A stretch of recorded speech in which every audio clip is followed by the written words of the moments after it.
नहमदुहु व नुसल्ली व नुसल्लिमु अला रसूलिहिल करीम अम्मा बाद फ़अऊज़ु बिल्लाहि मिनश शैतानिर रजीम बिस्मिल्लाहिर रहमानिर रहीम।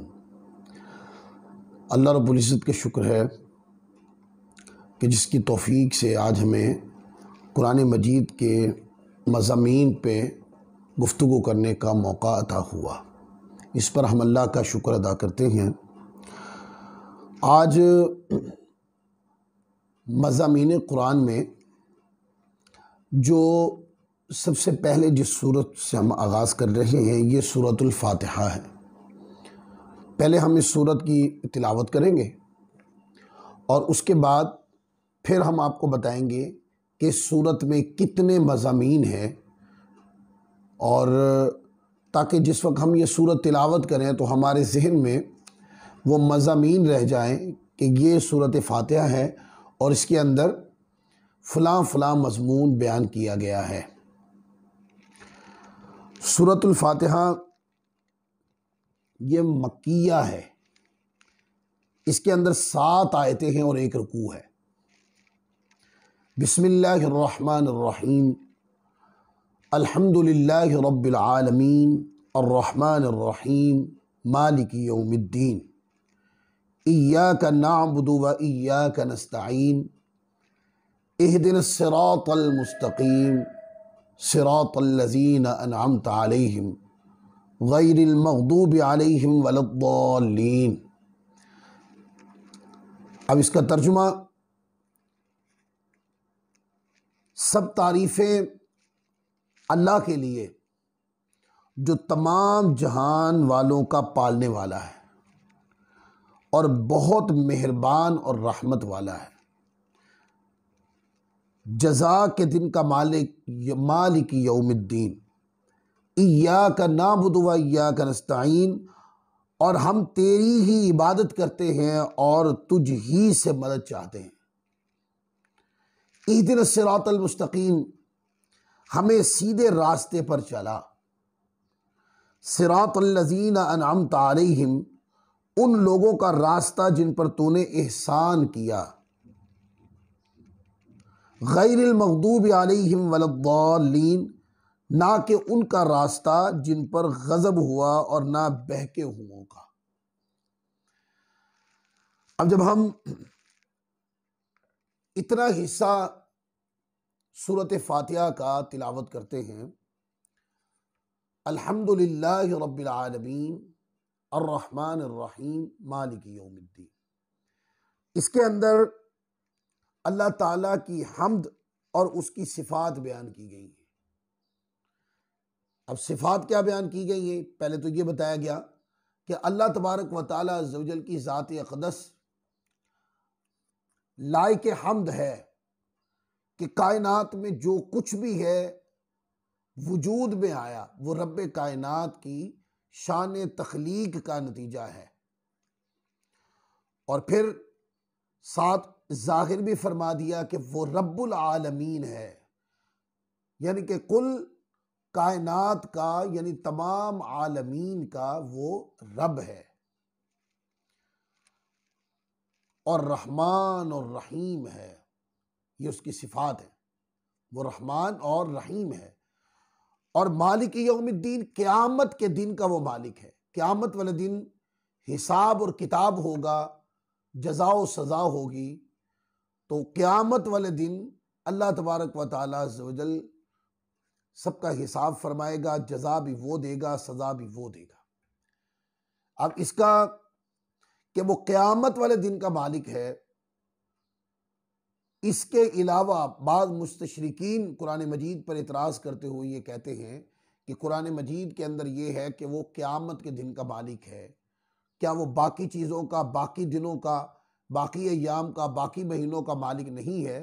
नहीं, यहाँ पर ख़ास बताया जा रहा है कि क़यामत वाले दिन जब दुनिया के अय्याम और अदवार गुजार कर लोग क़यामत वाले दिन अल्लाह रब्बुल इज़्ज़त की बारगाह में आएंगे, तो वो जो सज़ा और जज़ा का जो हिसाब है उसका मालिक भी अल्लाह है। कैसे? जैसे हर चीज़ का मालिक अल्लाह है, हर चीज़ को बनाने वाला खुदा है। और फिर जब ये जिक्र फरमाया मालिकी यौमिद्दीन, तो उससे पहले अपनी शान रहमत और रहमानियत को बयान किया। शान रहमत और रहमानियत को बयान करने के बाद फरमाया मालिकी यौमिद्दीन, कि वो क़यामत के दिन का मालिक है। यानी कि ए मोमिनो, ए रब पर ईमान लाने वालों, ए अल्लाह तबारक व तआला अज़्ज़ व जल के अहकाम पर अमल करने वालों, अल्लाह रहमान और रहीम है। क़यामत के दिन का जो मालिक है वो रहमान और रहीम है। वो काफिरों पे गजबनाक है, वो नाफरमानों पे गजबनाक है, वो जो उसके दीन पर ईमान नहीं लाए उन पे गजबनाक है, और मोमिनीन पर रहमान और रहीम है। तो हम पहली 3 आयतें जब सूरत फातिहा की तिलावत करते हैं तो उसके अंदर अल्लाह ताला की हम्द और उसकी सिफात बयान की गई है।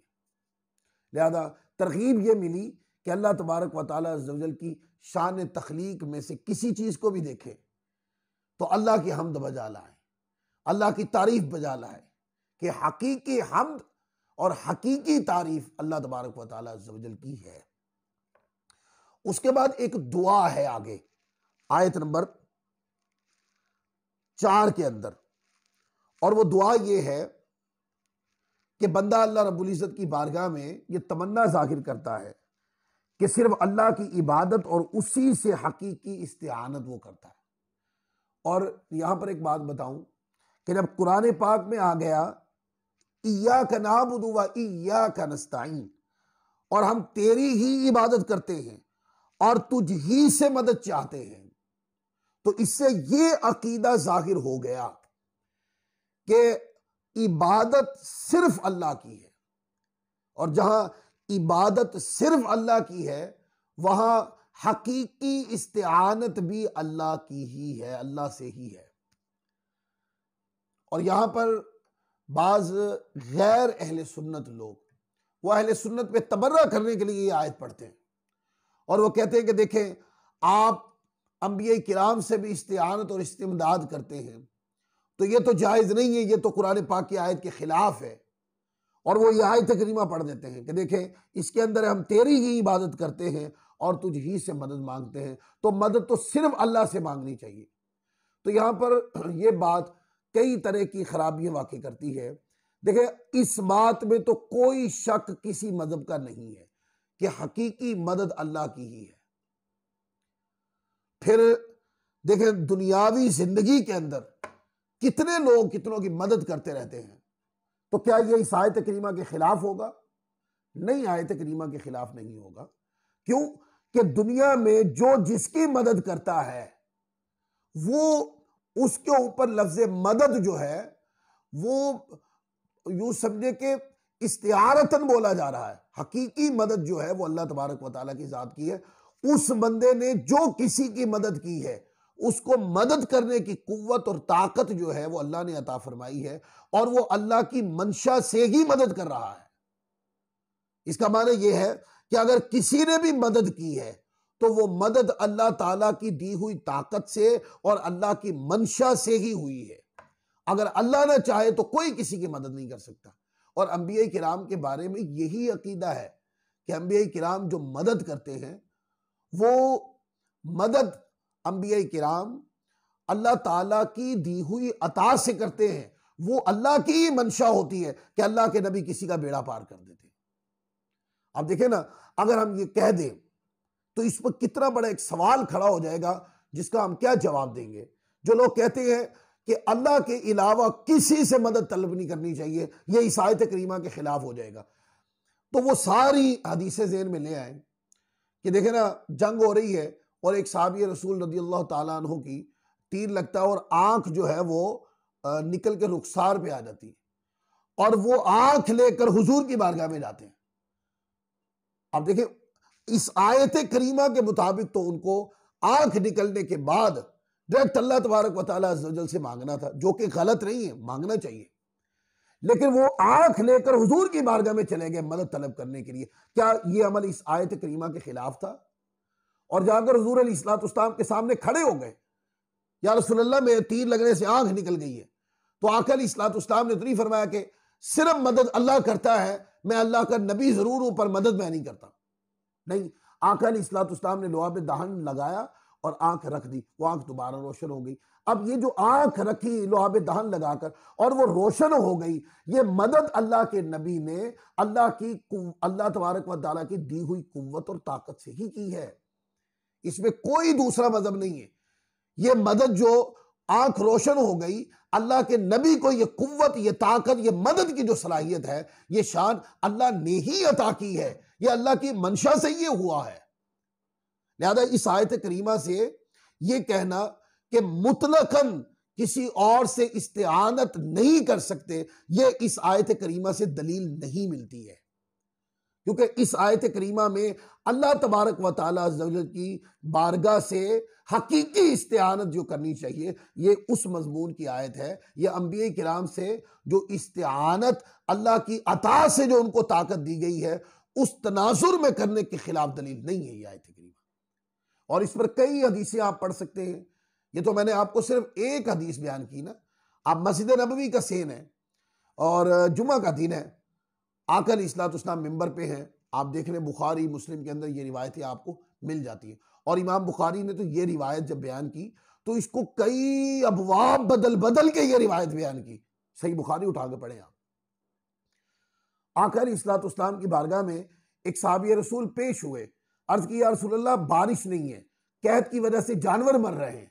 अब मैं आपसे पूछता हूं, उन्होंने अगरचे कहा दुआ के लिए ही है, सवाल ये है इस्तिआनत तो है ना, मांगा तो है ना उन्होंने कि या रसूलल्लाह बारिश नहीं हो रही, दुआ करें। आका अलैहिस्सलाम ने उनको नहीं फरमाया कि आप अल्लाह से दुआ करें, नमाज पढ़े फिर अल्लाह से दुआ करें।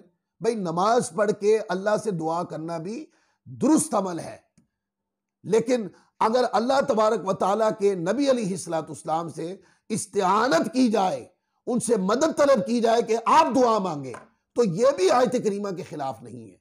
तो फिर आपने देखा दुआ मांगी, बादल थे नहीं, यकदम बादल पता नहीं कहां से आए और आकर मदीना पे छांव की और हुजूर मिंबर से नीचे तशरीफ नहीं लाए थे कि आकर इतनी बारिश हुई कि हुजूर अलैहिस्सलाम की दाढ़ी मुबारक से पानी के कतरात टपक रहे थे। और फिर हदीस वही है, उसको पढ़े, फिर सारा हफ्ता बारिश होती रही और अगले जुमे वाले दिन फिर वही साहबी या कोई और साहबी रज़ियल्लाहु ताला अन्हु पेश हुए, अर्ज की या रसूलल्लाह कसरत बारिश की वजह से नुकसान हो रहा है। तो हुजूर अलैहिस्सलाम ने हवा अलैना वला अलैना, सही बुखारी उठा के पढ़े, अल्लाहुम्मा हवा अलैना वला अलैना या हवा अलैना वला अलैना फरमाया। तो आपने देखा इशारा हुजूर अलैहिस्सलाम का होता रहा और बादल छटते चले गए।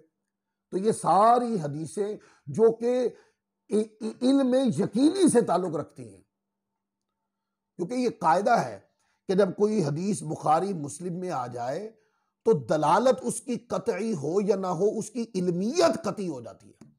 यह बात तो हक हो जाती है कि यह वाकया हुआ था।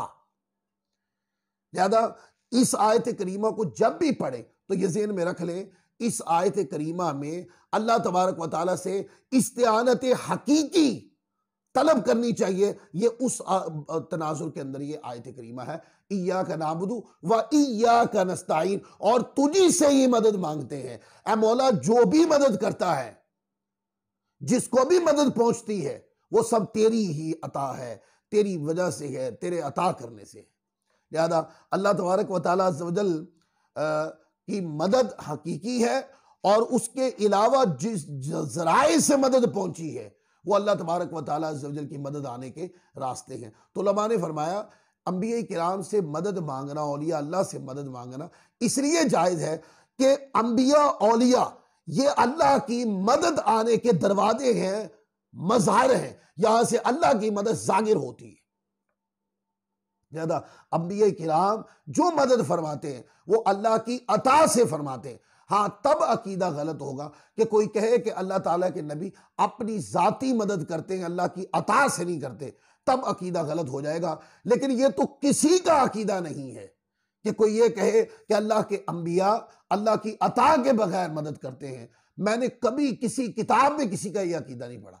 जब पढ़ा तो यही पढ़ा, अंबिया औलिया जो मदद करते हैं वो अल्लाह की दी हुई कुव्वत से, अता से, वो अल्लाह की मंशाई होती है जिससे वो मदद कर रहे होते हैं।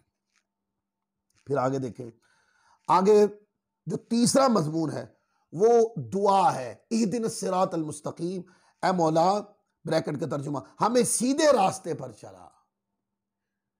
सीधा रास्ता कौन सा है? अब इसका तायुन भी इस आयत करीमा के अंदर ही है। इससे अगली तरगीब यह है कि अल्लाह ताला की बारगाह में यह दुआ करनी चाहिए, ए मौला हमें सीधा रास्ता चला, वो जो तेरी रजा का रास्ता है हमें उस पे चला, वो जो कुरान में तूने रास्ता बताया हमें उस पे चला। लिहाजा जब भी दुआ मांगे तो दुआ में ये लाजमी अल्लाह की बारगाह में दुआ मांगा करें, अल्लाहुम्मा इहदिन सिरातल मुस्तकीम, ऐ मौला हमें सीधा रास्ता चला।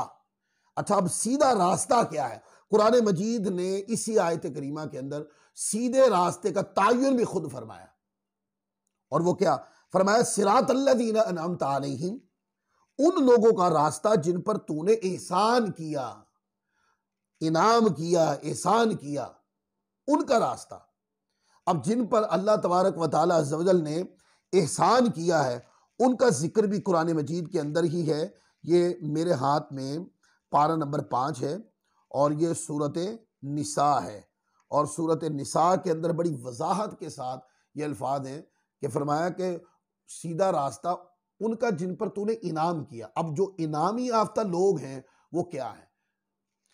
फरमाया वमन युतिइल्लाह वर्रसूल फउलाइका मअल्लज़ीना अनअमल्लाहु अलैहिम मिनन नबिय्यीन वस्सिद्दीक़ीन वश्शुहदाई वस्सालिहीन वहसुन उलाइका रफ़ीक़ा, और जो अल्लाह और रसूल की इताअत करे तो वो उन लोगों के साथ होगा जिन पर अल्लाह ताला ने फजल, एहसान, इनाम किया। ये सारे एक ही मानी में है, जिन पर अल्लाह ने इनाम किया, यानी अंबिया, सिद्दीकीन, शुहदा, सालिहीन, और ये कितने अच्छे साथी हैं। अब आप देखते हैं सिरातल्लज़ीना अनअमता अलैहिम, सीधा रास्ता क्या है? सीधा रास्ता वो है जिस रास्ते पर अल्लाह तबारक व तआला अज़्ज़ व जल के बरगुज़ीदा हस्तियां चली हैं, जिस रास्ते को उन्होंने अपनाया है। तो अब क्या है? अंबिया किराम का रास्ता सीधा रास्ता है, शुहदा का रास्ता सीधा रास्ता है, सालिहीन औलिया अल्लाह का रास्ता सीधा रास्ता है, सिद्दीकीन का रास्ता सीधा रास्ता है। तो क्या किया? हमें इसमें एक पैगाम दिया कि जो बरगुज़ीदा लोग होते हैं, वो जो कुरान, हदीस, फरमान रसूल और फरमान खुदा के ऊपर बड़ी मजबूती से कारबंद होते हैं, जिन्होंने अपनी जिंदगी अल्लाह रसूल की रजा और मंशा के मुताबिक गुजारी होती है, फरमाया कि वो लायक तकलीद हैं, वो लायक पैरवी हैं, उनके पीछे चलो। और उन्हीं का रास्ता सिरातुल मुस्तकीम है, इसलिए कि उन्होंने सिरातुल मुस्तकीम यानी अल्लाह की फरमा बरदारी को मजबूती से थामा। और अगर तुम भी उनकी पैरवी करते हुए उनके रास्ते पे चलोगे तो तुम ऑटोमेटिकली अल्लाह और उसके रसूल के रास्ते को ऊपर चल पड़ोगे।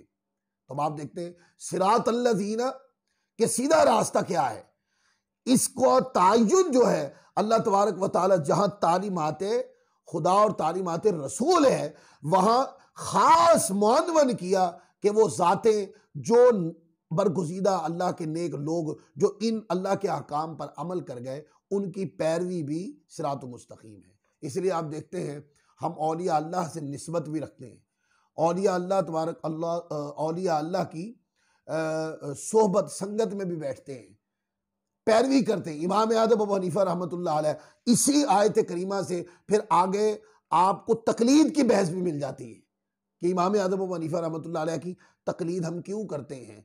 उन्होंने जो कुरान हदीस से इस्लाम के मसाइल अखज़ किए हैं, उम्मत ने उस पर इजमा कर लिया है कि ये कुरान और हदीस से निकाले गए मसाइल हक हैं, तो उनकी पैरवी करते हैं। उनके बयान किए हुए मसाइल के ऊपर जब अमल करते हैं तो वो कुरान हदीस पर अमल हो जाता है।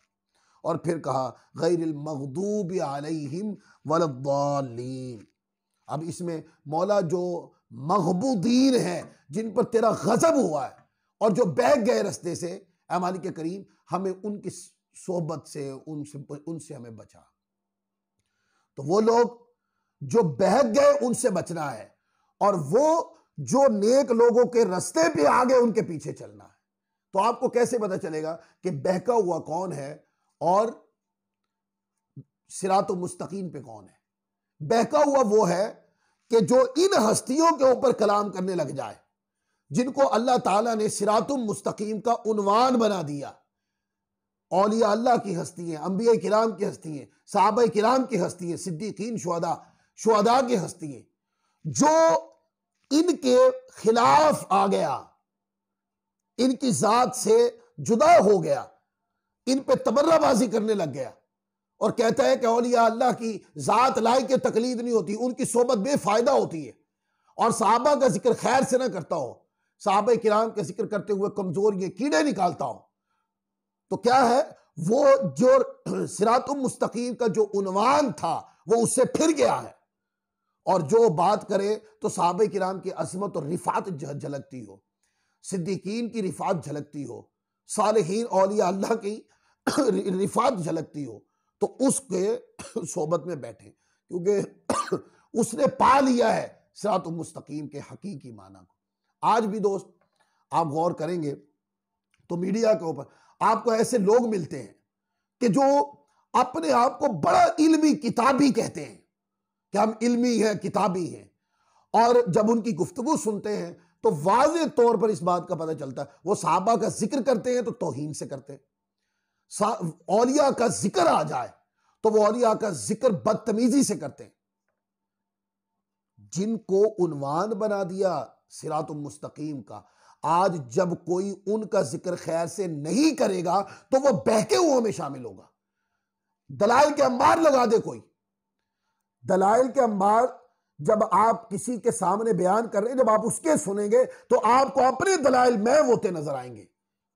लेकिन अगर कोई बंदा बंद कमरे में बैठकर सहाबा किराम के ऊपर तानो तशरीह करे और सहाबा किराम को अपनी अदालत से फैसले सुनाता फिरे और औलिया अल्लाह के बारे में बकवासात करे, तो ऐसे बंदे की गुफ्तगू समझे वाला दाल, वो दालीन में से है, वो बहके हुओं में से है।